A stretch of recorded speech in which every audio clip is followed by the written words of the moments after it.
Bab tentang mendatangi isteri. Bab mendatangi perempuan yang berhaid.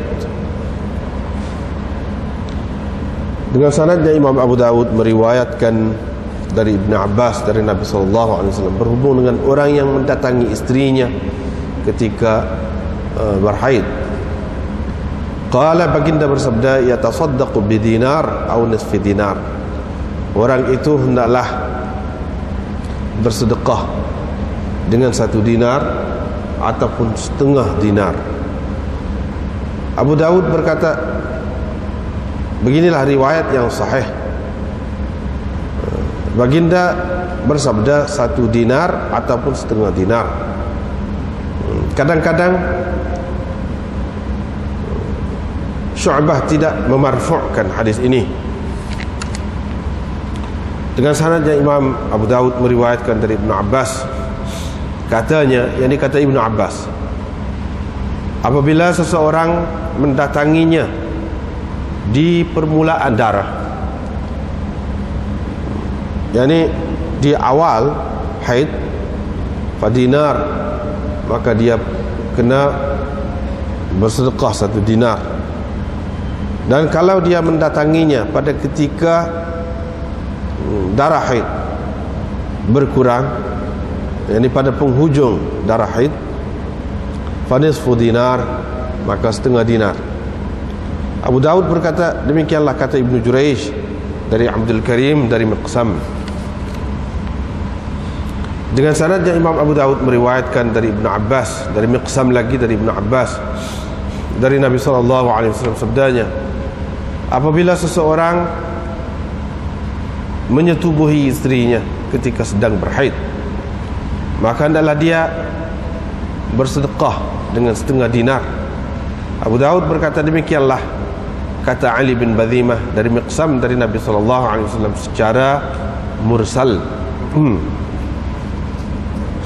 Al-Auza'i meriwayatkan dari Yazid bin Abi Malik dari Abdul Hamid bin Abdurrahman dari Nabi SAW sabdanya, dari Nabi SAW sabdanya, katanya,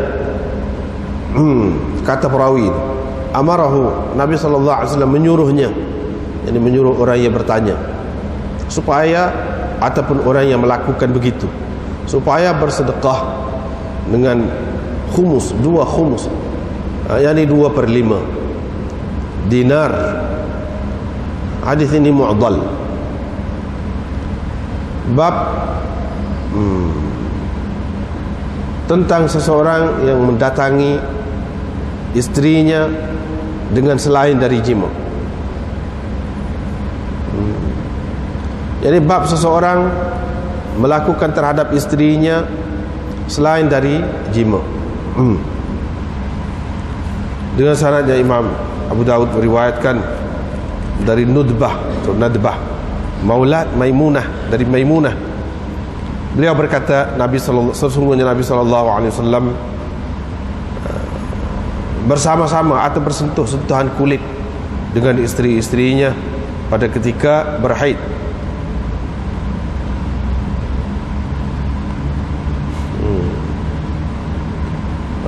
Baginda SAW bersentuh-sentuhan kulit dengan salah seorang istrinya ataupun dengan seseorang istrinya yang sedang berhaid. Idza kana 'alaiha izar, kalau istrinya itu memakai kain hingga ke separuh paha ataupun ke lutut, tahtajiz bihi, yang dapat melindunginya, menghadangnya dari baginda. Yani istrinya itu memakai kain itu dengan maksud menghadang dengannya, ini dengan kain itulah, daripada bersentuh-sentuhan dengan Nabi SAW. Dengan sanadnya Imam Abu Dawud meriwayatkan dari Aisyah, katanya Rasulullah SAW menyuruh kami, seseorang dari kami atau kita, apabila berhaid supaya memakai kain. Kemudian suaminya boleh tidur bersamanya. Wa qalat marratan, pada ketika yang lain beliau berkata yubashiruha, yakni suaminya boleh bersentuh-sentuhan kulit dengannya. Dengan sanadnya Imam Abu Dawud meriwayatkan dari Khilas Al-Hajari, katanya saya telah mendengar Aisyah berkata, aku sendiri dengan Rasulullah sallallahu alaihi wasallam bermalam dalam kain yang sama, yakni dengan berselimut dengan kain yang sama, dan kain itu menyentuh kulit masing-masing. Itu makna syiar. Ketika aku berhaid, tamith, dalam keadaan di permulaan haid. Ketika aku berhaid di permulaan haid, di awal kedatangan haid itu, fa in asabahu minni syai', kalau sesuatu dariku, yakni dari darahku, mengenainya, baginda akan membasuh tempat yang terkena itu, walam ya'duhu, dan tidak akan melampauinya. Kemudian bersembahyang dengan menggunakan kain itu. Jika ia mengenai, maksudnya kainnya, yakni kain Nabi SAW. Jika sesuatu darinya, dalam setengah nuskhanya minni, jika sesuatu dariku mengenai, maksud beliau kainnya, yakni kain Nabi SAW, baginda akan membasuhnya dan tidak akan melampauinya, tidak akan membasuh lebih dari itu. Thumma shalla fihi, kemudian bersembahyang dengan menggunakan kain itu. Dengan sanadnya Imam Abu Dawud meriwayatkan dari Umar bin Ghurab, katanya makciknya telah menceritakan kepadanya bahawa beliau telah bertanya Aisyah, katanya, seseorang dari kami berhaid dan dia, begitu juga suaminya, tidak mempunyai selain dari satu tilam sahaja. Qalat, kata Aisyah, saya mau cerita kepada engkau tentang apa yang Rasulullah SAW lakukan, pernah lakukan. Baginda pernah masuk, lalu terus pergi ke tempat sembahyangnya, masuk ke dalam rumah lalu pergi ke tempat sembahyangnya. Qala Abu Dawud berkata, maksud beliau masjid di dalam rumahnya, yakni pergi ke masjidnya itu maksudnya pergi ke tempat sembahyangnya dalam rumahnya. Falam yansarif, baginda tidak berhenti sehingga aku telah pun terlelap. Dan baginda kesejukan. Setelah itu, selepas itu baginda kesejukan, lalu berkata, udni minni, hampirilah aku, mari dekat aku. Faqultu, saya pun berkata, saya berhaid, saya sedang kotor, dalam kotor. Faqala, Nabi SAW bersabda, bahkan singkapkan, yakni bukakan paha engkau itu, bahkan bukakan dua paha engkau itu. Saya pun bukalah kedua paha saya. Fawada'a khaddahu, maka Nabi SAW meletakkan pipinya dan dadanya di atas pahaku, dan saya pun membongkok ke arah baginda, kepada baginda, sehingga Nabi SAW panas, berasa panas, wanama, dan tidur. Dengan sanadnya Imam Abu Dawud meriwayatkan dari Ummi Dzarrah, dari Aisyah, katanya, saya apabila berhaid, apabila mari kotor, saya akan turun dari tilam kepada tikar. Saya akan turun dari tilam ke tikar, dan kami tidak menghampiri Rasulullah SAW. dan tidak pergi dekat dengannya hatta nathura, sehingga kami suci. Dengan sanadnya Imam Abu Dawud meriwayatkan dari salah seorang isteri Nabi SAW, katanya, sesungguhnya Nabi SAW apabila mahu sesuatu dari istrinya yang sedang berhaid, baginda akan mencampakkan kain di atas kemaluannya. Dengan sanadnya Imam Abu Dawud meriwayatkan dari Aisyah, katanya Rasulullah SAW menyuruh kami ketika haid kami sedang keluar dengan banyak, supaya memakai kain. Kemudian baginda bersentuh-sentuhan kulit dengan kami, siapakah di antara kamu yang dapat menguasai kemaluannya ataupun kehendaknya seperti mana yang Rasulullah SAW dapat lakukan.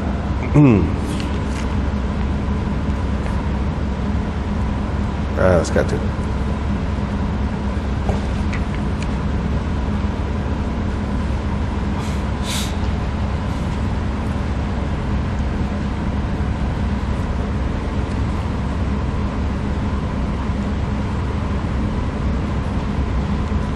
babun fi ityanil haid. Ini bab fi ityanil haid, tentang menyetubuhi. Atayati ityanan maknanya datang, pergi. Dalam bahasa kita mendatangi. Mendatangi itu maknanya menyetubuhilah. Perempuan yang berhaid. Perempuan di sini maksudnya istrilah. Apakah hukumnya? Jadi hukumnya terlarang lah, terlarang. Dan hadis yang dikemukakan oleh Imam Abu Dawud ini, walaupun setengah-setengah ulama kata boleh dipakai, tapi kebanyakan ulama, bahkan Imam Nawawi mengatakan, sepakat hufaz hadis mengatakan hadis-hadis ini dhaif, dhaif belakang. Hadis ni hak sebut tentang kena bagi sedekah 1 dinar ataupun setengah dinar tu dhaif belakang. Tapi dari segi terlarang mendatangi isteri yang sedang berhaid itu memanglah ada dalam Quran sendiri, tidak ada dalam hadis pun. Iaitu baru ni sebahagiannya kita telah sebutkan dan telah membincang dah sikit sebanyak. Iaitu dalam firman Allah SWT, wa yas'alunaka 'anil mahid qul huwa adhan fa'tazilun nisaa fil mahid wa la taqrabuhunna hatta yathurna fa idza tatahharna fa'tuhunna min haitsu amarakumullah. Itulah ayatnya. Jadi berkenaan dengan mendatangi isteri pada ketika berhaid ni, itulah asasnya ayatnya. Dan itulah hak paling terai, tak ada hak lain. Mereka akan bertanya engkau tentang mahid.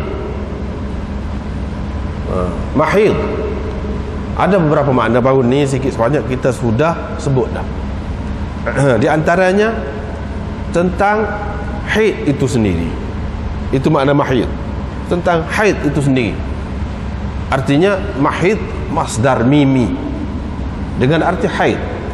Haid itu sendiri. Mereka akan bertanya engkau tentang haid, darah haid itu sendiri. Yang ni apa sebab keluar darah itu, macam mana, apa hukumnya dan sebagainya lah berkenaan dengan darah itu. Satu lagi mahid dengan makna isim makan. Isim makan. Boleh juga. Maknanya tempat keluar darah haid. Mereka akan bertanya engkau tentang tempat keluar darah haid.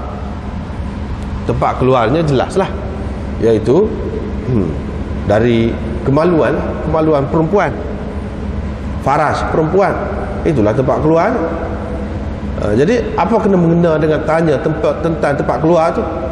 Dari segi agamanya, tanya tentang tempat keluar tu, maknanya ia mesti ada berkaitan dengan hukum tempat itu.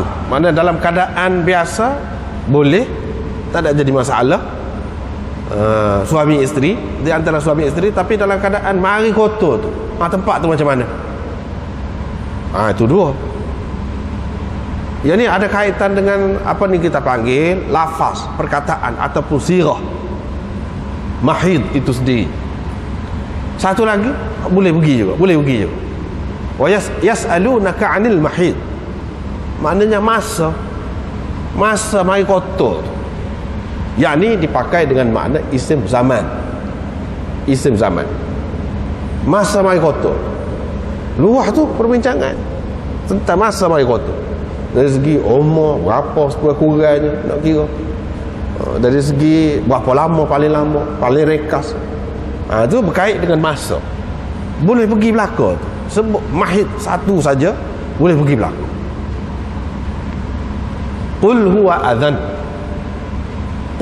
adhan, katakanlah, huwa yakni mahid tadi tu, ia adalah azan. Azan tu diterjemahkan dan ditafsirkan dengan macam-macam tafsiran. Di antaranya kotor, di antaranya yang menyakiti, di antaranya yang menjijikkan. Banyaklah di antara. Itu makna azan. Qul huwa azan. Katakanlah ia adalah kotor. Dari segi jawapan itu, dari segi jawapan itulah kepada pertanyaan itu lebih menjurus, walaupun mungkin maksud orang yang bertanya tu boleh tiga seperti yang kita sebut tadi, yang berdasarkan asal makna mahid itu boleh tiga. Tetapi dari segi jawapan tu, kalau kita tengok kepada jawapan itu, ia lebih menunjukkan mahid itu dengan makna haid, yakni darah haid. Sebab apa? Sebab dia kata huwa azan, ia adalah kotor, menjijikkan, atau apa lagi dengan makna-makna lain, apa ni, boleh menyakiti, boleh mengganggu. Itu makna azan. Mengganggu. Ganggu tu ganggu apa? Macam-macam. Jadi berkenaan dengan darah haid tu sendiri, berkenaan dengan darah haid tu sendiri, lebih sesuai ke situ perginya. Sebab apa? Kalau kita kata apa ni, mahid tu dengan makna tempat tu, azan bukan darah tu sendiri. Tempat itu dalam keadaan tidak ada darah tu, tidak azan, tidak kotor, sehingga seseorang tu boleh, biasalah bolehlah bersetubuh dengan isteri dia, tidak dianggap kotor. Manakala nak kira tempat tu tidak kotor. Jadi kotor tu sebab darah. Masa, kalau nak kira masa mai kotor, katakanlah seorang tu makan ubat, biasanya mari dah mai kotor dengan sebab makan ubat tertentu jadi berganjak. Kalau nak kira masa tu, masa mai kotor tu tak ada kena-mengena, tak apa. Tak apa, walaupun kalau nak kira biasanya masa mai kotor, tapi kerana dia makan ubat tak mai kotor, boleh juga. Seseorang itu mendatangi isteri dia pada masa tu. Jadi lebih tepat, lebih jelas, ia menunjukkan kepada darah tu. Darah tu kotor.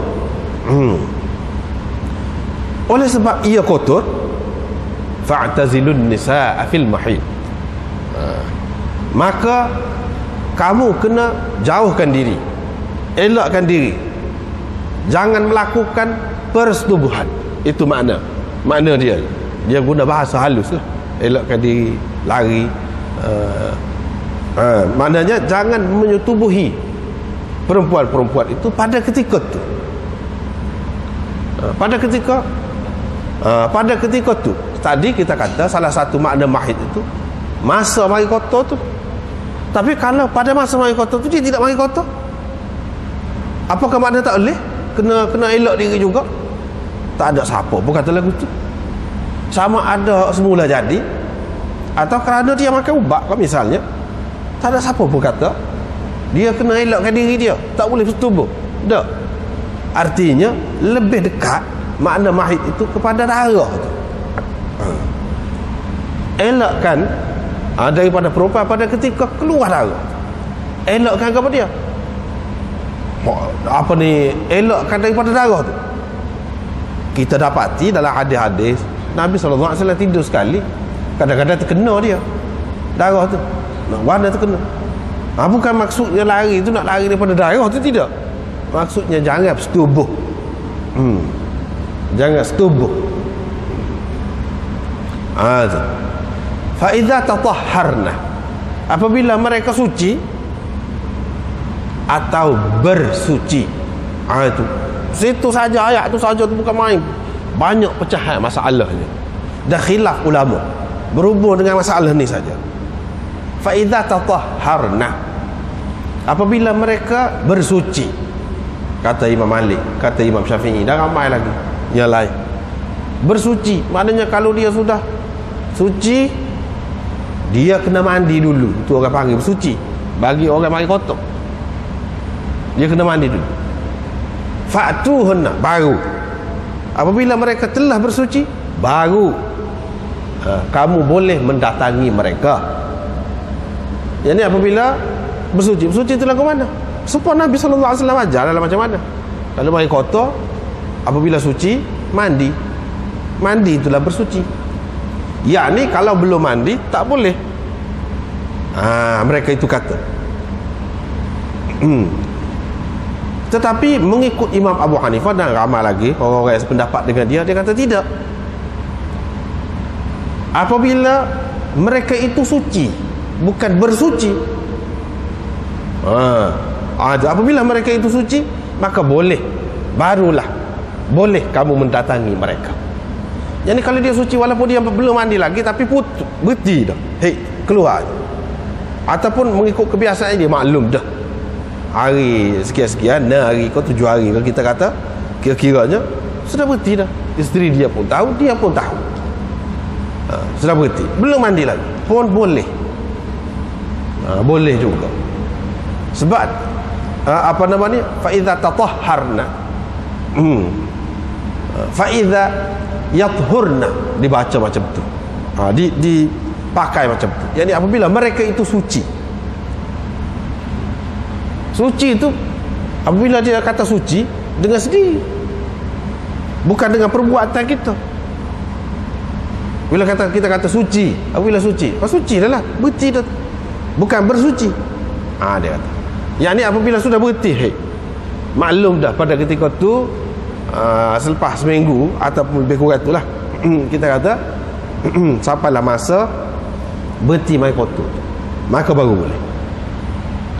Imam Auza'i kata, dia kata apa? Apabila bersuci itu tidak bermakna suci mandi, itu tidak. Yang dilarang tadi, sebab apa dilarang tadi? Sebab kotor. Apabila dia basuh tempat kotor tu, walaupun sudah tidak ada lagi tapi bekas dia, apabila dia basuh saja boleh dah, walaupun belum mandi lagi, tapi syaratnya kena basuh. Pasal apa? Hak tadi dilarang tadi kerana kotor. Sekarang ni kalau belum dia basuh, mana masih ada lagi sakit baki dia kekotoran itu. Gitu cerita. Fa idza tatahharna fa'tuhunna min haitsu amarakumullah. Yang di tempat yang Allah SWT suruh kamu datangi mereka, bukan tempat lain. Bukan tempat lain, tempat yang Allah SWT perintah, suruh. Dia suruh cari anak, zuriat, berketurunan begitu gini. Itu lagu mana cara? Bermakna dia suruh kita lah cari itu dengan cara ya semua kita maklum macam mana. Bukan dengan doa saja tak nikah, bukan dengan menikah saja lepas tu tak ada buat apa-apa, tidak. Allah SWT suruh secara tidak langsung apa? Setubuhlah. Itulah Allah SWT suruh. Lepas tu suruh untuk apa? Fa'tu harthakum anna syi'tum nisa'ukum harthul lakum fa'tu harthakum anna syi'tum. Perempuan-perempuan kamu, isteri-isteri kamu adalah benda ataupun ladang kamu. Hendaklah kamu datangi mereka. Hendaklah kamu fa'tu harthakum, datangi tempat ladang kamu itu. Dari mengikut cara mana saja yang kamu mahu. Asalkan kita dapat hasil. Asalkan kita dapat hasil. Itu maksud asalnya. Maksud asalnya. Tetapi kalau orang sudah putus, dah tak ada dah. Begitu juga sudah tua dah, kerana kiranya benih dia pun tak ada dah. Kira-kira tu pun tempat itu juga. Sebab tempat itulah yang dikatakan hak asalnya dalam keadaan subur, tempat itulah yang boleh menumbuhkan hasil. Tempat itu. Itulah yang dikatakan harthakum itu. Yang ini melalui saluran yang keluar tadi itulah, dalam kotor tadi. Situ. Tak boleh hak lain. Tak boleh hak lain. Sebab apa? Hak lain itu pun kotor juga. Bahkan lebih kotor lagi daripada hak ni. Kalau mengikut ulama-ulama yang mengatakan, boleh katakan semua ulama kata haram lah menyetubuhi perempuan pada ketika haid ni. Haram, dilarang. Setengah ulama mengatakan sampai ke peringkat ijma'. Kalau dia tidak kata ijma' pun dia kata ittifaq. Mana boleh katakan keseluruhannya, kata terlarang. Baik, terlarang, hak tu terlarang. Hak ke belakang terlarang juga. Mana kuat kalau dari segi dosa? Lebih kuat hak belakang lagi. Sebab apa? Dalam hadis banyak sekali terdapat kutukan, laknat orang yang melakukan begitu, sama ada terhadap isteri dia ataupun orang lain. Tetapi kalau ke depan tidak setara tu, walaupun haram. Haram. Orang yang kata haram tu haram. Seperti tengok perempuan dengan nafsu lah, kita kata tengok. Kita tengok, pergi kedai tengok. Begitu juga orang perempuan tengok lelaki, haram. Tetapi haram dia tu setara mana? Adakah setara zina? Tidak. Tidak. Supaya juga seseorang itu pada bulan puasa haram mendatangi isteri dia, tapi isteri dia tu halal untuk dia pada masa tu, tak boleh. Kalau dia buat juga, dia buat juga. Adakah terkutuk? Adakah dilaknat? Tak ada dalam hadis sebut laknat, tak ada.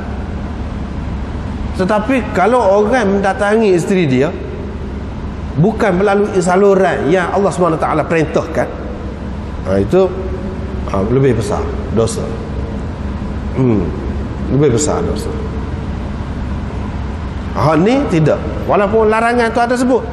Baru ni kita sudah bincang, ada yang mengatakan larangan itu dengan arti haram sungguh. Ada yang mengatakan bahawa larangan itu dengan arti irsyadi. Dengan arti irsyadi, bimbingan untuk kebaikan kita, keharmonian rumah tangga kita, dengan maksud itu.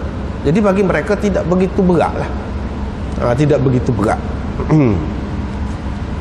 Tetapi bagi orang yang mengambil kira sudut-sudut lain, mungkin ada kesan-kesan lain. Allah SWT kata azan fa'tazilun nisa'a fil mahid, yang mana dia tidak sebut. Banyak lagi yang kita tidak tahu apa dia, akibat dia, yang dia tidak sebut. Seperti mana dia kata daging babi itu haram, tak boleh makan daging babi. Tapi daging babi itu lebih terang. Sebab apa? Dia sebut dengan lafaz haram. Ada pun ni tidak, dia larang. Larang. La taqrabuhun, dia bukan kata haram. Tak ada kata haram. Daging babi lain. Lepas tu kita tahu kau hikmat dia, maka daging babi jadi lagu mana. Walaupun tak tahu, kita kira ada lah tu, sebab dia larang. Begitu juga di sini. Bagi orang yang mengatakan haram, walaupun dari segi zahir tak nak nampak ke apa pun, tak boleh juga, tetap haram. Begitu. Bagi orang yang mengatakan benda ni tidak berat, dan hak ni dia ada kaitan dengan sudut makna dia tu, iaitu azan kotor, dan boleh jadi mengakibatkan keadaan yang tidak baik, hubungan yang tidak baik antara suami isteri, itu akibat dia, sebagai akibatnya. Maka terlarang juga, tak boleh juga. Sekiranya berlaku juga, maka inilah dalam hadis ni. Tapi hadis ini boleh dikatakan semua ulama mengatakan dhaif, tak boleh pakai. Baik, kita tengok. Hadis riwayat Miqsam dari Ibnu Abbas.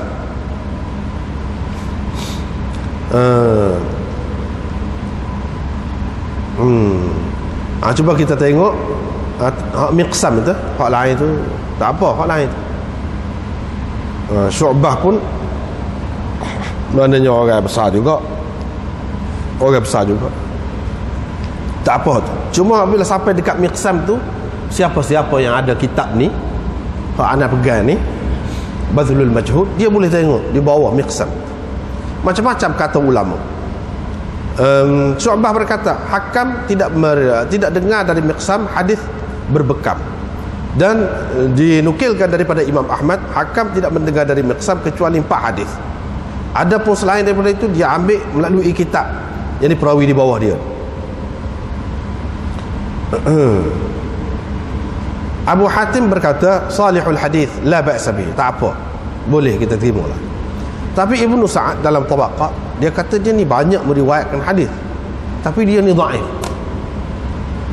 Imam Bukhari menyenaraikan dia ni dalam orang-orang yang dhaif. Ibnu Hazm kata tidak kuat. Ni bagi orang-orang yang terima hak ni, yang kata lagu ni, bagi dia dhaif dah lah hadis ni, bagi dia dhaif dah lah hadis ni. Lepas tu hadis ni diriwayatkan dari Ibnu Abbas dari Nabi SAW. Artinya hadis ini marfu'. Sebab apa? Ibnu Abbas ambil daripada Nabi SAW, tidak berhenti setakat Ibnu Abbas. Tapi dalam riwayat yang kedua,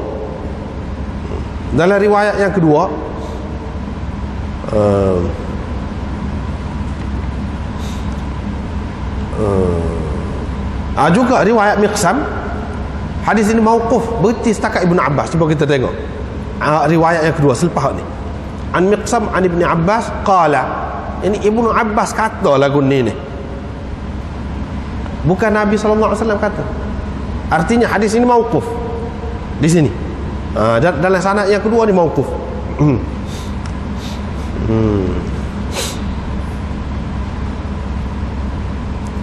Ibnu Juraij berkata dari Abdul Karim dari Miqsam, yakni Abil Hasan Al-Jazari, mana tidak secara langsung ambil daripada Miqsam, tetapi dia ambil melalui Abdul Karim, seorang perawi jatuh. Artinya di sini sanad ini munqati', putus. Dengan sebab itu jadi dhaif lah.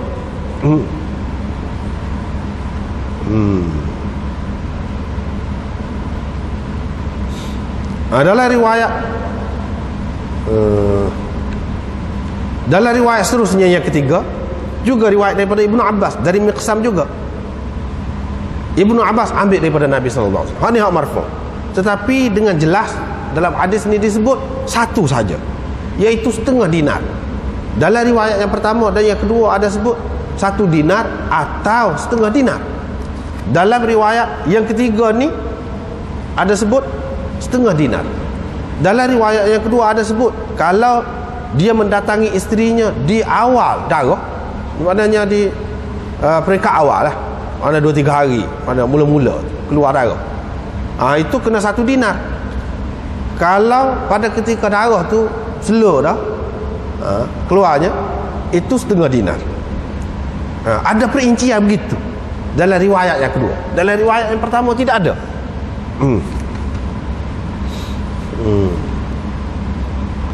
Abu Daud berkata, ni selepas daripada riwayat yang ketiga ni, cuba kita tengok.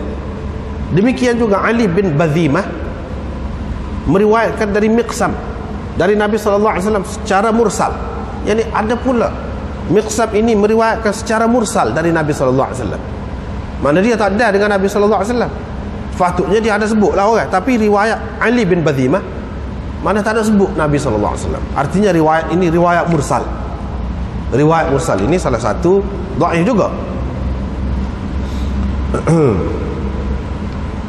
Al-Fatu riwayat Auza'i pula dari tarik yang lain, Yazid bin Abi Malik dari Abdul Hamid bin Abdul Rahman, Nabi SAW suruh orang tu bersedekah dengan 2/5 dinar, bukan 1 dinar ataupun setengah dinar. Tetapi hadis ini mu'dhal, 2 orang perawi gugur di tengah dia. Dari segi sanadnya gugur, dari segi isinya matan dia tak serupa dengan hak yang pertama tadi, iaitu 1 dinar dan setengah dinar. Bahkan hak ni kena 2/5 dinar. Mana tak serupa. Apa tujuan Imam Abu Daud sebut semua ni? Dia nak cerita kepada kita apa sebab setengah-setengah ulama tak pakai hadis ini. Sebabnya kerana hadis ini muttarib. Muttarib itu makna hadis tidak tetap kedudukannya, bergoncang. Yang ni ada ittirab dalam hadis ini, baik dari dalam sanadnya ataupun dalam matan dia. Dalam sanad sebut tadilah, itu muttarib. Lepas pada tu dari segi sanadnya, sekali marfu', sekali mauquf, sekali mursal, sekali mu'dhal. Itu dari segi sanadnya. Dari segi perawi-perawi dia tu tak usah kira lah tu. Orang setara mana tak usah kira lah tu. Kira dari segi kedudukan dia. Dari segi matanya, hak tu sebut 1 dinar atau setengah dinar tu, atau tu pilihan kau, sebagai pilihan kau, 1 dinar pun boleh, setengah dinar pun boleh. Kalau kafarah sungguh, dia satu ketetapan. Hak ni ada pilihan pula. Atau au ini litanwi', atau au ni syak perawi. Apa makna? Perawi syak kah? Mana dia tidak berapa pasti 1 dinar kah Nabi kata, atau setengah dinar. Au tu dengan makna gitu kah? Atau au ni makna boleh. Kita boleh pilih, nak beri 1 dinar pun boleh, nak beri setengah dinar pun boleh. Itu dengan makna takhyir. Dengan makna tu kah? Atau dengan makna tanwi'. Dengan makna tanwi' ni, makna dalam keadaan permulaan hik, kena bagi 1 dinar. Jadi sesuai dengan hadis yang kedua. Dalam keadaan ketika hik tu sudah tak kuat, setengah dinar. Itu makna tanwi'. Hak mana satu ni? Ni nak pakai dengan makna hak mana? Ittirab di situ. Tidak tak tetap tu. Tak tetap, bergoncang. Seseolahnya bergoyang. Dalam setengah-setengah riwayat pula disebut tak kira dalam keadaan macam mana pun tak ada sebut. Dia sebut setengah dinar saja. Setengah dinar saja. Tak ada sebut atau tak ada. Ada juga orang lagu. Itu menyebabkan dalam matan ini jadi tidak tak kemah tu. Tak kemah. Lepas pada tu dalam riwayat Auza'i itu pula 2/5 dinar. Jadi tidak tetap mana satu nak pakai. Kalau kita melihat dari segi sanad dia, tidak ada satu pun yang kita boleh kata beres lah. Bahkan riwayat yang pertama hak Syu'bah ni, Syu'bah meriwayatkan kadang-kadang, itulah sebab Imam Abu Daud ni kata kadang-kadang Syu'bah tidak memarfu'kannya, yakni Syu'bah memauqufkan, yakni hadis ini pada Ibnu Abbas, berhenti sekat tu, dia tidak angkat lagi ke atas. Seseolahnya ini adalah kata-kata Ibnu Abbas, bukan kata-kata Nabi SAW. Kalau kata-kata Ibnu Abbas, boleh jadi ini ijtihad dia. Kalau ijtihad dia, tidak ada orang lain yang mesti terikat dengan ijtihadnya itu. Hak mana satu? Dia tak tetap pula situ. Ittirab pula di situ. Bahkan mengikut kajian ulamanya, sini kita boleh baca. Kita tengok pada muka surat 279 kitab ni, Baihaqi berkata, Baihaqi berkata tu, tengok muka apa ni, pada baris yang kena daripada kitab ni. Dia marilah sanad dia ni sanad ni, tak apalah tu. Ibnu Mahdi qala hadatsana Syu'bah 'anil Hakam 'an Abdul Hamid, yani Ibnu Abdurrahman 'an Miqsam 'an Ibni Abbas. Hadilah hadis fil ladzi ya'ti imra'atahu wa hiya haid fa dzakarahu mawqufan. Yani riwayat Baihaqi itu mauquf, bukan marfu'. Lagu ni supaya dalam Abu Daud, bukan maknanya dikatakan Nabi SAW kata, tidak, tetapi Ibnu Abbas yang kata mauqufan. Lepas tu orang pun kata kepada Syu'bah, apabila dia riwayat lagu tu, orang pun kata kepada Syu'bah, innaka kunta tarfa'uhu, dulu kan kamu selalu riwayatkan hadis ini secara marfu'. Macam mana berarti pula sekat Ibnu Abbas ni? Orang kata kepada Syu'bah, qala inni kuntu majnunan, Dulu aku gila, kata dia. Fasahih tu. Sekarang ni baru segar, kata dia. Sekarang ni baru betul. Sekarang ni baru sihat. Faqad raja'a Syu'bah an raf'il hadith wa ja'alahu min qaul Ibn Abbas. Syu'bah telah rujuk, mana tinggal dah pendapat hak dia riwayat secara marfu'. Ni hak dalam Abu Daud ni, dia kata qala, yang ni balik kepada Nabi sallallahu alaihi wasallam tu, dia taksir. Dia tinggal dah. Dia kata ketika dia riwayat lagu ni dia gila. Gila sungguh kah? Tidak, dia tak ada gila. Cumanya dia kesal lah. Artinya dia satu kesilapan. Dia tidak pada masa tu dia tak kemah molek lagi tentang riwayat ini, sehingga diriwayatkannya secara marfu. Lepas tu bila dia selidik molek, tak mungkin marfu. Makna situ ittiraq pula tu, ittiraq perawi dia. Syu'bah ni orang besar, Syu'bah ni orang alim besar. Tapi nak ceritanya kadang-kadang ada juga berlaku begitu. Dia kata dulu aku gila, tak betul. Lah ni baru betul, kata dia. Maknanya dia tak sepakat. Hak ni berdasarkan kata-kata Syu'bah ni, maknanya tidak sabit. Hadis ini marfu', mana sampai kepada Nabi sallallahu alaihi wasallam.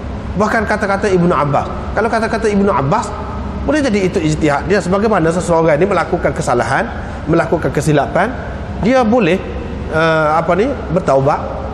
Boleh bertaubat dengan cara macam mana? Dengan cara bagi sedekah, nak menghapuskan dosa dia. Itu ijtihad dia, boleh jadi. Begitu. Dalam riwayat yang kedua jelaslah, hak tu berhenti sekat Ibnu Abbas saja. Memang berhenti sekat Ibnu Abbas. Tidak pula dikatakan situ Nabi sallallahu alaihi wasallam kata. Dalam riwayat yang kedua.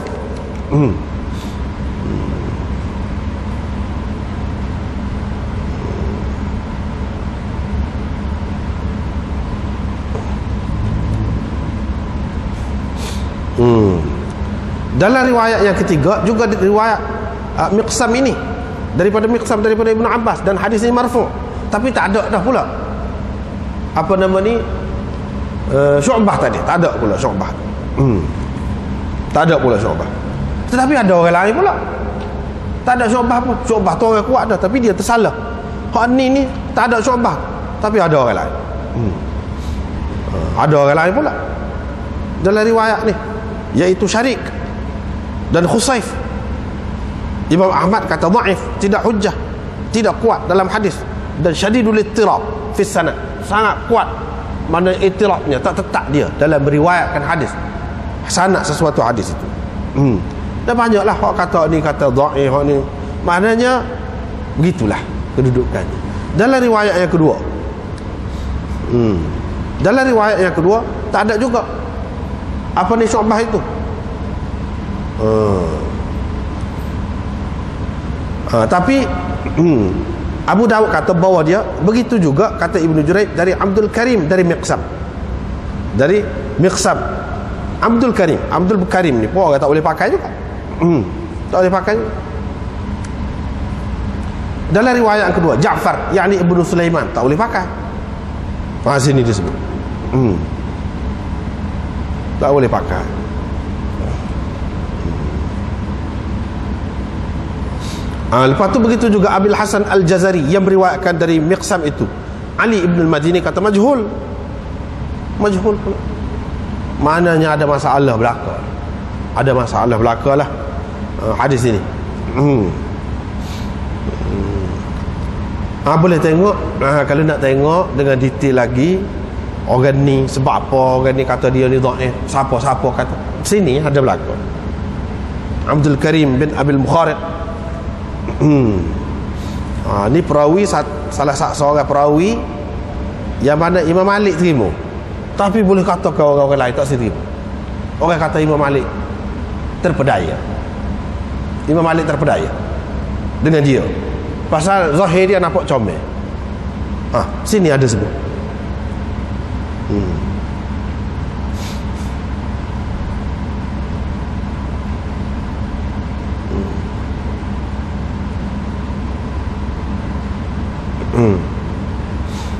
Dia ni bukan setempat dengan Imam Malik, bukan orang senegeri. Jadi Imam Malik tak banyak tahu.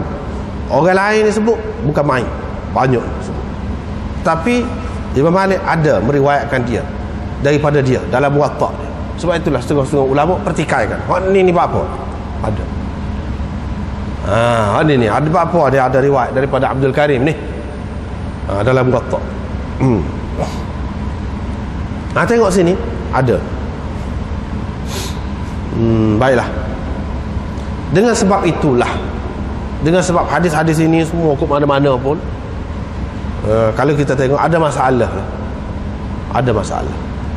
Maka kebanyakan ulama, jumhur ulama mengatakan orang yang andai kata telah bersetubuh dengan isteri dia pada ketika mari kotor tu, maka dia tidak kena bayar apa-apa kafarah. Dalam riwayat-riwayat tadi semua ada sebut keparak dia ni, bayar keparak dia dalam bentuk macam ni. Semuanya tidak ada. Hanya dengan cara lagu mana nak melepaskannya? Istighfar. Dengan cara istighfar. Seperti kata tadi lah, seseorang itu tengok orang perempuan, atau orang perempuan tengok lelaki dengan pandangan yang tidak baik lah, kita kata. Maka macam mana caranya menghapuskan? Tak ada keparak apa-apa. Istighfar. Gitu.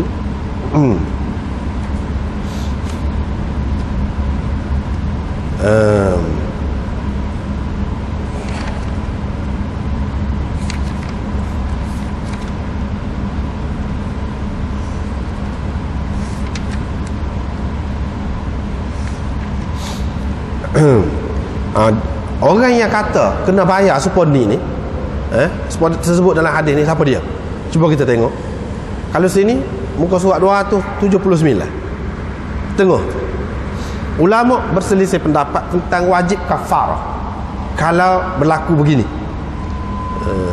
Syafi'i dalam salah satu pendapat dia, iaitu qaul jadid. Malik, Abu Hanifah, Ahmad dalam salah satu dari dua riwayat dari dia, dan jumhur salaf mengatakan tidak ada kafarah, tak kena bayar apa-apa, dan dia kena istighfar dan bertaubat, gitu saja. Di antara orang yang berpendapat begini dari kalangan salaf, dia sebut Atha, Ibnu Abi Mulaikah, Sya'bi, Nakhai, Makhul, Zuhri, Abu Zinad, Rabi'ah, Hamad bin Abi Sulaiman, Ayyub As-Sakhtiyani, Sufyan Ats-Tsauri, Laits bin Sa'ad, dan ramai lagi yang lain. Tetapi Syafi'i dalam qaul qadim dia, tetapi qaul qadim pun yang dhaif. Qaul qadim ni ada juga tidak dhaif. Ni qaul qadim yang dhaif, mengatakan kena kafarah, kena bayar kafarah. Kafarahnya lagu mana? Lagu ni. Mana dia ambil kira dia ni. Ini juga ada diriwayatkan dari Ibnu Abbas dan Hasan Basri dan Sa'id bin Jubair, Qatadah, Auza'i, Ishaq, Ahmad, dalam salah satu daripada dua riwayat daripada dia. Dia ni kata kena bayar kafarah. Tetapi kalau kita mengambil kira sanad-sanad tadi, belum boleh, belum ada jaminan lagi untuk kita mengatakan betul-betul Ibnu Abbas kata. Belum ada jaminan. Sebab apa? Dah sanad dia tak lagi. Ini kalau nak kira apa yang sampai kepada kita lah, memang ada lah riwayat daripada Ibnu Abbas. Hasan Basri berkata, Hasan Basri dan Sa'id berkata, kafarah dia apa dia? Memerdekakan seorang hamba. Orang lain kata dinar ataupun setengah dinar. Dia pegang dengan hadis inilah. Lepas tu dalam kitab dia kata wa huwa hadithun dhaif bittifaqil huffaz. Hadis ini dhaif dengan ittifaq para hafiz. Fasawab alla kafarah, yang betulnya tidak ada kafarah. Kafarah apa-apa. Kadza qalahu Nawawi, demikian kata Imam Nawawi. Dengan sebab itu dalam kitab Abu Daud, cetakan baru tu Arab tu, boleh jadi ramai di antara kita yang guna. Sering kali anda tengok dia rajin mudah nak kata sahih sesuatu hadis itu, ditulisnya sahih lah, hasan, padahal berapa ramai ada perawi-perawi dalam itu. Padahal hufaz hadis sepakat dah mengatakan dhaif, dia kata sahih lagi, tak tahu hukum mana. Anda tak setuju banyak dengan hak tu. Hak ni pakar hadis. Sebab apa yang ulama tak sepakat hadis ni? Dia kata dhaif. Dan kalau kita kata sahih, apa tak pakai? Apa tak pakai? Jadi Imam Abu Daud mari buat dia hak dhaif ni, kita kata dia ada maksud dia sendiri. Sebab itulah pengarang-pengarang ni dia tidak iltizam, tidak kata semua dalam ni sahih. Dia tidak kata lagu tu. tujuan dia nak ceritanya punca khilaf ulama. Salah satu sebabnya hadis ni. Tetapi kalau kita mengambil kira yang lebih kuat, tak ada makna dah. Nak kata nak pegang dengan hadis ni pun dah muka dia dhaif. Tak ada makna dah. Gitulah.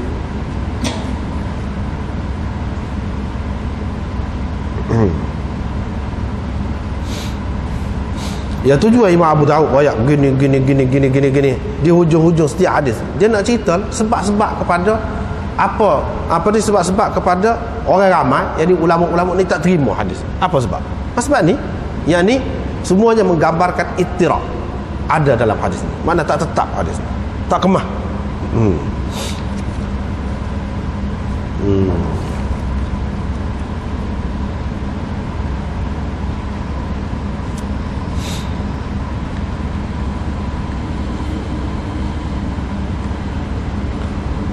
Jadi seperti kita kata tadilah, masalah bersetubuh pada masa mai kota tu, begitulah caranya. Walau bagaimanapun mendatangi isteri pun orang lain tak kira lah, isteri pun kalau pada duburnya itu terkutuk, maknanya berat. Hak tu lebih berat. Hak ni tidak seberat tu. Terlarang? Ya. Setengah ulama kata haram. Setengah ulama kata tak pasti lagi haram. Tapi terlarang? Ya. Terlarang. Kalau kita mengambil kira hak kata haram, banyak haram, benda-benda lain banyak hak haram. Hak dilarang. Tetapi adakah sama? Bolehkah mana seseorang itu nak lari daripada hak tu? Padaikah nak lari daripada tempat keluar darah ni pergi kepada yang kedua? Tak pada. Jangan dibuat lagu tu. Tak pada. Bahkan mana pada pendapat anda daripada pengamatan kita terhadap hadis-hadis ni, walaupun kita mendatangi isteri pada saluran keluar darah itu, walaupun itu lebih baik daripada pergi ke tempat kedua. Salah tu salah, suka pasal tu. Tetapi mana berat? Kalau nak kira mana berat, bagi orang yang mengatakan haram, bagi orang yang mengatakan salah pun salah. Tapi mana berat, mana salah? Jawabnya berat.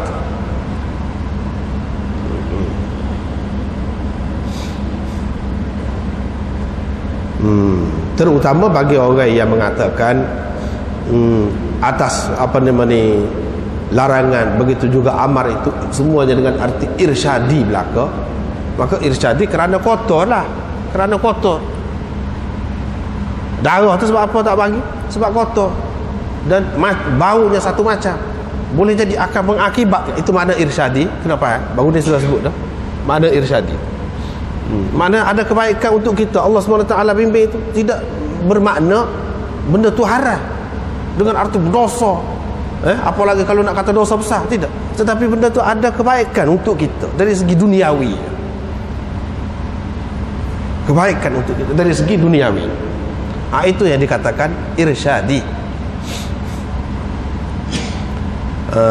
Jadi sebab apa? Sebab dia kata azal itu kotor, menjejekkan. Dia takut ada kesan. Kesan tadi. Ataupun kebaikan duniawi hak lain lah, hak lain. Hak kita tidak tahu, selain daripada kotor, selain daripada menjejekkan, hak lain lah. Boleh jadi penyakit ke apa ke yang kita tidak tahu. Itu untuk kebaikan dunia kita, bukan kerana darah tu sendiri, bukan kerana tempat tu sendiri, bukan kerana darah tu sendiri, bukan kerana tempat tu sendiri, tidak. Tetapi kerana benda lain, kerana benda lain. Yakni benda lain tu kita kata dalam istilahnya haram li ghairi. Kalau bagi orang yang mengatakan haram li ghairi, bukan haram li zati. Sebab kalau darah, nak kira darah, orang yang istihadah, saluran itu juga bau lebih kurang juga, busuk juga, boleh pula. Dengan sebab itu ulama yang mengatakan amar, begitu juga nahi di sini dengan arti irsyadi, ada maksud lain untuk kebaikan kita. Sebagaimana pada kotor tu, kalau kita nampak dekat sekali kotor dan menjejekkan. Sebab apa? Juga dilarang pada dubur, sebab lebih kotor. Kalau setara hak ni pun tidak benar, setara ni dia suruh kita bergaul tu dalam keadaan suci, dalam keadaan yang mengakibatkan bawa akibat yang baik, bawa akibat yang baik. Kadang-kadang benda ni halus, kita nak cerita pepayah juga. Kadang-kadang benda ni dia menyebabkan apa ni, tak ada selera langsung. Adalah orang jenis sensitif lagu tu. Bukan orang lelaki saja, orang perempuan pun macam tu juga. Kadang-kadang kalau tidak jaga bau tubuh tu, bau tubuh menyebabkan jadi tawa. Jadi tawa, kadang-kadang jadi betul lah kita sebut ni, mana secara direct lah kita kata, boleh jadi mati pucuk kalau lelaki. Begitu juga sebaliknya, perempuan boleh jadi benci. Kerana benda-benda sulit gini, benda-benda sulit. Tapi nak cerita payah, nak cerita kat orang, dia tak akan cerita. Tapi rupanya balah tu tak tenang, jadi sebut tak molek semua tentang suami, tentang isteri tu. Banyaknya punca daripada benda-benda gini. Jadi termasuklah hak ni, kotor tu tak boleh gidah. Bau, takut-takut jadi timbul selera lain. Jadi tawa tu. Hak tu hak dekat, hak paling dekat sekali. Kalau mengambil kira hak irsyadi, hak kebaikan kita hak lain, banyak lagi boleh jadilah penyakit, akibat-akibat lain yang kita tidak tahu dalam jangka masa panjang. Dalam jangka masa panjang. Hak tu tak tahu. Jadi kok mana-mana pun terlarang. Sebaik-baiknya jangan dilakukan. Cuba elakkan. Seperti Allah SWT kata, fa'tazilun nisa. Itulah nasib manusia dalam dunia ni. Hak duduk gila, hak duduk orang, hak duduk sibuk, hak duduk gini. Hakikatnya gitu. Hakikat. Setara tu, baik kepada lelaki ataupun kepada perempuan, hakikatnya kotor.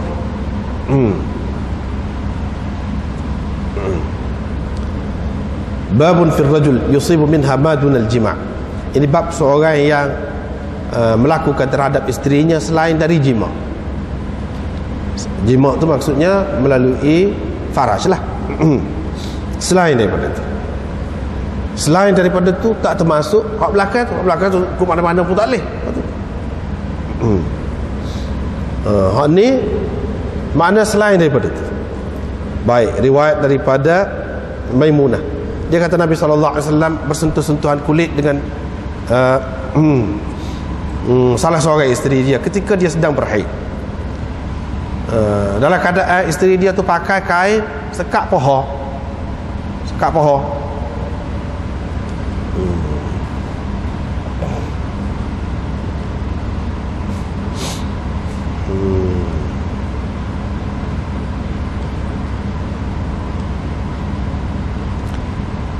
Ataupun sekat lutut, dengan maksud dia pakai begitu untuk menghadang dengan kain itu.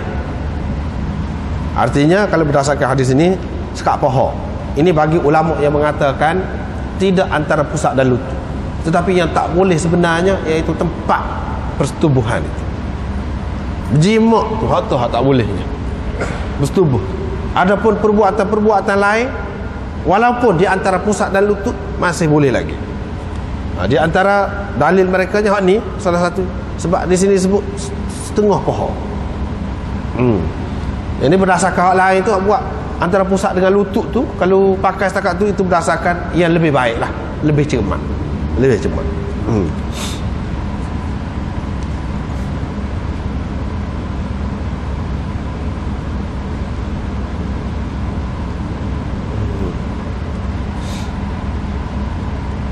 Seterusnya Aisyah berkata, Rasulullah SAW menyuruh kami apabila berhaid supaya pakai kain. Kemudian Nabi SAW tidur sekali. Kemudian suaminya tidur sekali dengannya. Jadi suaminya ni siapa? Nabi SAW. Itu satu makna. Satu lagi ihdana, itu dengan makna bukan kami isteri-isteri Nabi.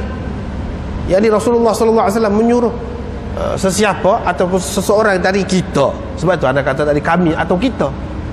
Kita yakni orang perempuan, apabila dia berhaid supaya pakai kain, kemudian suaminya bolehlah tidur sekali dengan dia. Bukan khusus dengan Nabi SAW. Ada dua makna.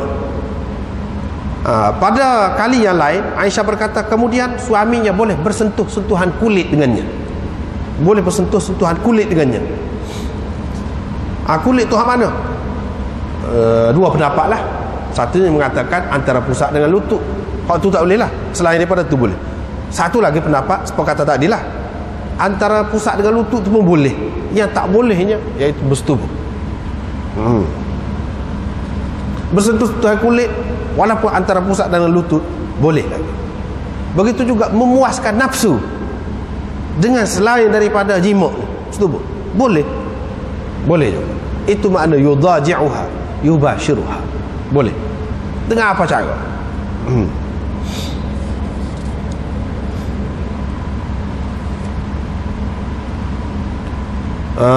Kemudian riwayat daripada ni Khilas Al-Hajari.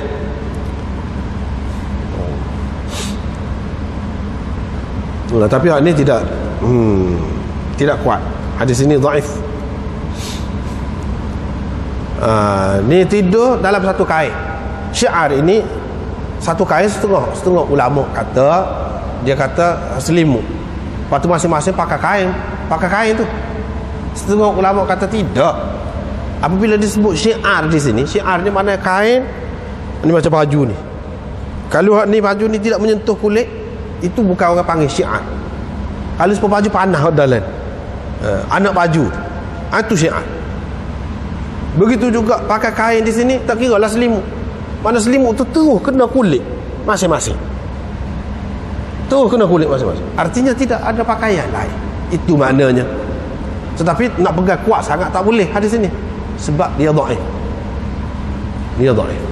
Walau bagaimanapun hak lain-lain sebelum pada ni yang kita sudah bincang tu sudah memadai. Ini sebab apa? Sebab khilas itu. Khilas. Khilas itu maknanya orang berat. Dia tu acak kali dia meriwayatkan daripada Harith Al-A'war, seorang yang ulama hadis tak saya pakai dia. Ambil daripada dia tu, daripada buku kawan tu dia riwayat. Sebab itulah ulama takut nak ambil riwayat dia. Abu Hatim berkata, dia kata tidak kuat, dan ramai lagi lah yang lain-lain mengatakan tak kuat. Begitu juga perawi sebelum dia tu, Jabir bin Subh, itu pun tak boleh dijadikan hujah juga. Tak boleh dijadikan hujah juga. Jadi Nabi SAW tidur dengan pakai satu kain begitu, atau kain selimut kita kata. Ketika saya sedang mari kotor, di awal mari kotor, itu makna tamith, di awal mari kotor. Sebab yang terlarang, yang lebih terlarangnya pada ketika mula-mula itulah, lebih terlarang. Pada ketika itu pun Nabi SAW ni tidur sekali. Kalau terkena sesuatu dari saya, yakni dari saya tu maksudnya kekotoran saya lah, Nabi SAW akan basuh tu. Misalnya kita kata kena poho, dia basuh tu. Tak ada kata mandi, tidak melebihi tu, sekat tu.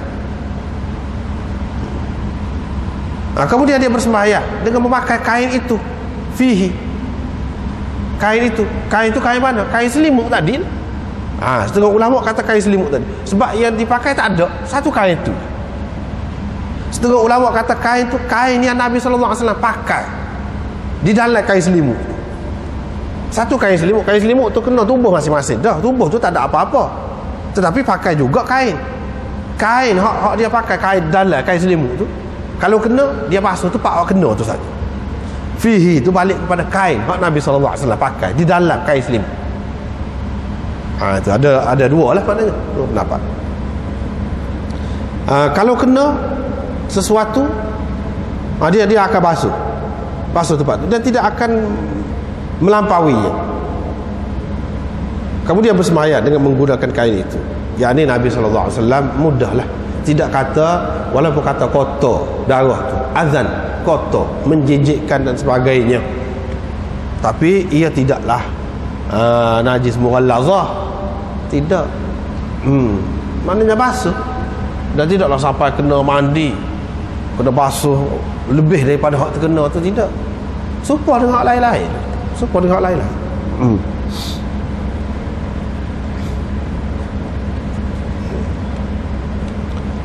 Seterusnya riwayat daripada Aisyah lagi. Riwayat daripada Aisyah lagi. Hak ni pun, hak ni Abdullah bin Umar bin Ghanim, hak ni pun dipertikaikan oleh ulama. Hak datang pada dia Abdurrahman bin Ziyad bin An'um Al-Ifriqi, orang Afrika ni. Afrika ni pun, hak ni pun dipertikaikan oleh ulama juga. Jadi makna hadis ini tidak kuat. Tidak kuat juga. Ni makcik dia ni cerita kepada dia. Dia kata, saya tanya Aisyah. Ni Umar bin Ghurab. Umar bin Ghurab. Tak, makcik dia cerita kepada dia. Makcik dia kata, saya tanya Aisyah. Dia kata, lagu mana kalau seorang tu mai kotor, dia tak ada tilam ataupun lembek lain, so lembek tu je, macam mana? Bolehkah dia tidur dengan suami dia? Aisyah jawab. Dia jawab dalam bentuk cerita, nak cerita Rasulullah sallallahu alaihi wasallam buat lagu mana. Ni dia kata Rasulullah balik, masuk ke dalam rumah. Lepas tu pergi ke tempat semaya. Abu Daud berkata, maksud beliau, yakni Aisyah, maksud iaitu masjidnya masjid dalam rumah, yakni tempat semaya. Tempat semaya dalam rumah, orang panggil Masjidul Bait. Hadis-hadis seperti inilah yang menjadi alasan kepada ulama-ulama seperti Imam Abu Hanifah yang mengatakan ada orang panggil Masjidul Bait, masjid di rumah, dan bagi orang perempuan lebih baik dia beriktikaf. Boleh, maknanya iktikaf ni bagi orang perempuan, bukan di masjid kita maklum ni saja. Masjidul Bait tu pun boleh bagi orang perempuan dalam mazhab Hanafi lah. Jadi di antara dalil merekanya salah satunya ni dia sebut Masjidul Bait. Dalam rumah tu pun ada tempat sembahyang. Nabi SAW tidak berhenti. Tu maknanya duduk bersembahyang lah, sehingga aku terlelap jenera. Lepas pada tu Nabi SAW kesejukkan, dia mari. Lepas tu dia pun suruh aku mendekatkan diri aku kepada dia. Saya pun kata, saya mai kotor ni. Nabi SAW kata, bahkan buka pohon. Wah, begitu. Jadi hadis ini juga, tapi tak boleh nak jadi dalil lah, tak boleh nak buat hujah lah. Cuma sokongan boleh lah kepada orang yang mengatakan boleh seseorang suami itu beristimta', bersuka-suka ataupun menikmati isteri dia, mana walaupun antara pusat dengan lutut. Untuk sokongan boleh lah, nak jadikan asas tak boleh. Tetapi ada hadis yang sahih menyebutkan isna'u kulla syai'in siwan nikah. Kamu boleh buat apa saja selain daripada nikah, yang ni selain daripada bersumpah. Itu sahih. Itu sahih. Berdasarkan tu padat dah. Hak ni sokongan saja. Nak pegang kemah dengan hak ni, nak buat landasan dengan hak ni tak boleh. Tetapi dia lebih detail lah, lebih detail ni cerita dia, iaitu Nabi SAW kesejukkan. Lepas tu dia pergi suruh aku pergi dekat dia. Aku kata aku ni berhaid, dia kata bahkan buka pohon. Lebih terang, lebih jelas lah. Saya pun buka pohon, dia pun letak pipi dia, letak dada dia di pohon sehingga panas. Saya pun maknanya dekat dia lah. Gitu cerita, dekat dia sehingga panas, dan Nabi SAW pun tidur. Itu cerita. Seterusnya riwayat daripada Aisyah, kami apabila berhaid, kami turun daripada misal tu makna firash, lembek, pergi kepada tikar. Kami tidak menghampiri Nabi SAW. Hak ni pun tidak sahih juga.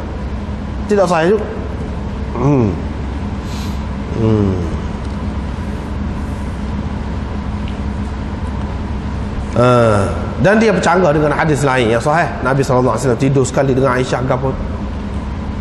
Atau boleh jadi maksudnya ini perbuatan isteri dia sendiri itu, Aisyah tu sendiri. Apabila mai kata dia cuba mengelak diri, begitu. Bukan makna Nabi SAW suruh tanpa disedari oleh Nabi SAW. Tetapi kalau kita tengok riwayat-riwayat lain yang lebih sahih, mana ia bercanggah tak lagi. Kemudian riwayat daripada salah seorang isteri Nabi SAW, dia berkata Nabi SAW apabila nak melakukan sesuatu terhadap isterinya yang sedang berhaid, dia akan meletakkan kain di atas faradnya. Maknanya nak jagalah, nak jaga. Sama ada dia letak sendiri ataupun isteri dia suruh isteri dia. Itu kedua-duanya boleh. Riwayat daripada Aisyah lagi, Rasulullah SAW suruh kami ketika haid keluar dengan kuat supaya pakai kain. Kemudian dia bersentuh-sentuhan kulitlah dengan kami. Siapakah di antara kamu yang boleh mengawal kemahuannya? Arabahu. Satu lagi irbahu. Kalau arabahu dengan makna hajatnya, kehendaknya. Arabahu. Kalau irbahu, siapakah di antara kamu yang boleh mengawal senjatanya? Yang ini kemaluannya. Sebagaimana Rasulullah SAW boleh kawal. Cuba perhati molek hadis-hadis ini ni. Cuba perhati molek hadis ini. Hak saat ni walaupun ia dhaif, dan hak ni tidak dhaif ni. Banyak lagi hak seumpama ni tidak dhaif. Hak Nabi SAW suruh pakai kain, suruh gitu gini. Lepas tu banyak lagi yang di antaranya yang tadi, lakukanlah apa saja kecuali nikah. Lepas tu Aisyah kata, siapa di antara kamu yang boleh mengawal kemahuannya atau senjatanya seperti mana Rasulullah SAW boleh kawal? Secara halus kan? Secara seni sangat. Dia ada maksud. Di satu pihak, Islam ni tak jadi sepaya Yahudi. Mana perempuan tu dia agak kotor, tak boleh duduk sekali. Dan secara tidak langsung satu bentuk penghinaan juga terhadap perempuan itu. Di satu pihak, mana tak boleh menyetubuhi isteri itu pada tempat yang sebelum itu pun boleh, tapi tak boleh. Di satu pihak, mana orang-orang Kristian melakukannya dengan sesuka hati. Dan begitu juga orang-orang agama lain, tidak ada peraturan manalah dalam masalah ni. Lepas pada tu nak suruh seimbang tadi, Nabi SAW ajar kita macam-macam cara. Di antaranya dia suruh makan sekali, dia sendiri makan sekali. Dia suruh isteri dia masuk ke dalam masjid, baru ni kita sudah jumpa dah, ambil kain sejadah. Dia suruh isteri dia sikat rambut dia. Ketika dia mari kotor, dia baca Quran dengan kepala dia duduk atas paha isteri dia yang sedang mari kotor. Dia tunjuk sendiri. Dan dia kata, lakukanlah sesuatu selain daripada itu. Lepas tu ni Aisyah kata, siapa di antara kamu? Mana dalam keadaan Nabi SAW buat, dan dia suruh orang lain buat lagu tu. Kalau tidak, tak serupa dengan Yahudi lah. Kalau tidak, jadi sepuluh Yahudi. Dalam keadaan lagu tu, Aisyah kata, siapa yang boleh kawal senjata dia atau kemahuan dia seperti Rasulullah? Apabila dua pihak, katakanlah dua pihak, sama ada kita orang lelaki tidak boleh kawal ataupun si isteri. Sebab orang perempuan suka je nafsu dia. Cuma jadi tak jadi gitu gini kita orang beragama ni, sebab larangan agama tu ada. Kalau nak kira dari segi hakikat nafsu, sebetulnya kalau orang tu tidak beragama, orang-orang lain suka nafsu ada suka. Nak kata sakit kau apa pada masa tu, tidak, tak ada apa satu. Apa makna? Aisyah kata, siapa di antara kamu yang lebih boleh mengawal? Setara tak boleh kawal. Sebab Nabi SAW suruh duduk sekali. Apabila duduk sekali, kalau berlaku dosa besar pula. Dosa besar pula, kena kafarah seperti tadi. Apa makna itu semua? Takkanlah maknanya agama ni nak menyebabkan kita ni jadi susah.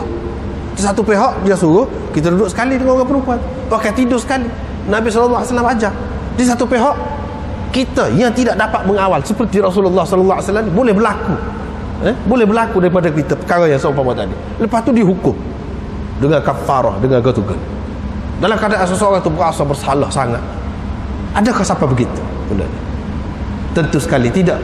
Tidak seberat mana. Sebab tu anda kata tadi, jangan sekali-kali kalau sekiranya nak berlaku, lebih baik, bukan kata bagus, tidak, lebih baik saluran biasa daripada saluran di belakang. Sebab waktu lain, waktu lain, hak ni lain, hak ni lain. Dalam keadaan Aisyah kata, siapakah di antara kamu, mana tak ada orang boleh setara. Nabi SAW dia boleh kawal betul. Orang lain mana kesimpulan sebalik daripada tu, tak boleh kawal dengan betul. Apabila tak boleh kawal dengan betul, boleh berlaku. Apabila boleh berlaku, setara mana benda tu? Itu benda. Dia tahu dah lah tu. Dia tahu dah boleh berlaku. Apabila boleh berlaku, janganlah kita berasa berat sangat. Setengah-setengah orang, siapa nak jual harta benda, adalah tu, adalah tu.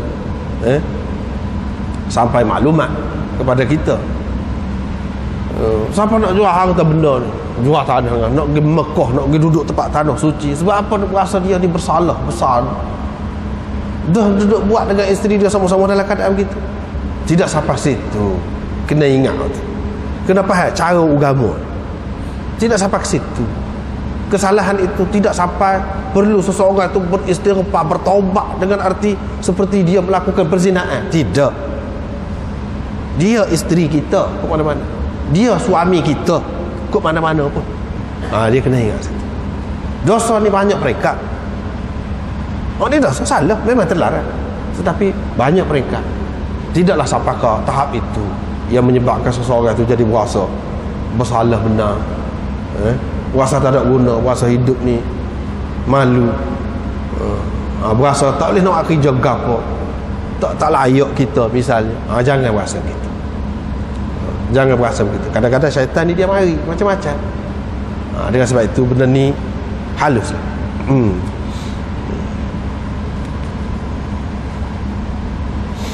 Syaitan tu dia mari. Sebaik-baik buku, kalau nak baca buku Talbis Iblis itu, Ibnul Jauzi, macam mana tipu daya iblis. Dia nak berdaya seseorang.